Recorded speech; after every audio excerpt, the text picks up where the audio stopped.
वर्तमान आर्थिक संकट और साथ ही कच्चे माल की कीमतों में तेजी से वृद्धि ने बिजली और ईंधन की कीमतों को भी प्रभावित किया है। विशेष रूप से बिजली की कीमत में भारी वृद्धि हुई है, जिससे नवीकरणीय ऊर्जा का उत्पादन करने वाली कंपनियां अतिरिक्त लाभ कमा सकती हैं। यह परिस्थिति जो आगे भी ऐसे ही चलेगी, इसमें राज्यों के लिए महत्वपूर्ण हो जाता है कि वे ऊर्जा उत्पादन लागत को कम करने और राष्ट्रीय आर्थिक विकास को प्रोत्साहित करने के लिए जितना संभव हो उतना नवीकरणीय ऊर्जा स्रोतों जैसे कि अपशिष्ट आदि का उपयोग करें। यह कोई संयोग नहीं है कि यूरोपीय संघ ने हाल ही में निर्धारित किया है कि कचरे को मिट्टी में फेंकने की जगह वैकल्पिक ईंधन समझना चाहिए। आज दुनिया के अधिकतर राज्य लैंडफिल्स को पुराना मानते हैं और वे राज्य जहां कोई सुविधा नहीं है वे कचरे को विदेशों में निर्यात करते हैं या सबसे खराब स्थिति में नॉन रिसाइक्लेबल कचरे को लैंडफिल्स में फेंकते हैं, वो भी बिना नियम के। इससे पता चलता है कि कितने राज्य अभी भी वेस्ट ट्रीटमेंट के लिए सभी राष्ट्रीय आवश्यकताओं को पूरा करने के लिए तैयार नहीं हैं। इसके अलावा हाल ही में यूरोपीय संघ के नियमों में कचरे को वैकल्पिक ईंधन माना है।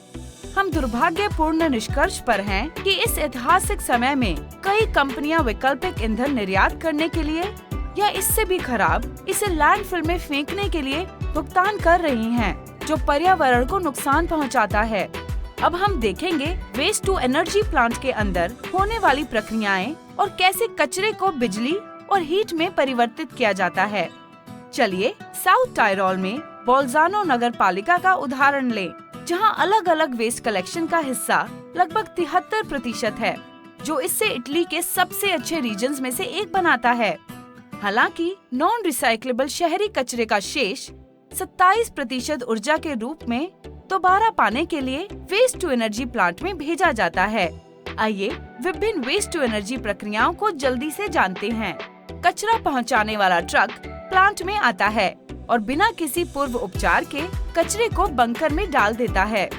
कंट्रोल रूप से नियंत्रित एक स्पाइडर एक जैसा प्रोडक्ट पाने के लिए पहले कचरे को मिलाती है और फिर उसे उठाकर हॉपर में लोड करती है ताकि भट्टे को लगातार भरा जा सके। कंट्रोल रूम प्लांट का दिमाग है।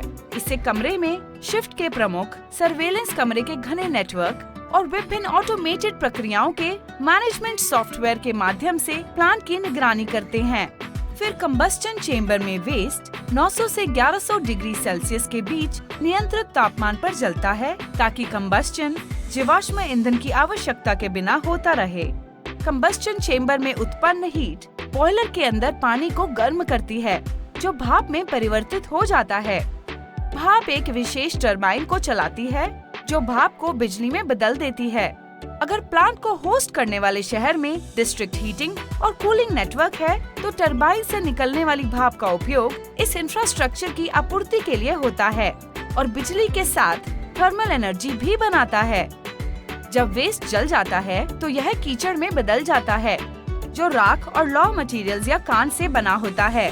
राख को विशेष कक्ष में रखा जाता है और फिर लैंडफिल्स में विशेष कचरे की तरह डिस्पोज किया जाता है और मैग्नेटिक स्ट्रिप का उपयोग करके लौह मटेरियल्स को रिकवर किया जाता है। अंत में फ्लू गैसेस को वायुमंडल में छोड़ने के लिए ठंडा किया जाता है। विशेष फिल्टर द्वारा फिल्टर और कैटेलाइज किया जाता है। फिल्टर शुरुआती सफाई के लिए कार्बन और चूने के साथ काम करते हैं और फिर गहरी सफाई के लिए कार्बन और सोडियम कार्बोनेट के साथ काम करते हैं। अंत में नाइट्रोजन ऑक्साइड्स को हटाने के लिए धुआं एक कैटलिस्ट से गुजरता है, जो इसे हानि रहित गैसों जैसे नाइट्रोजन और जल वाष्प में परिवर्तित कर देता है। Waste to energy technology generates electricity, warm water, and district heating while helping reduce carbon emissions. Hafner Energy from Waste aims to reverse the current situation towards a new, green era for our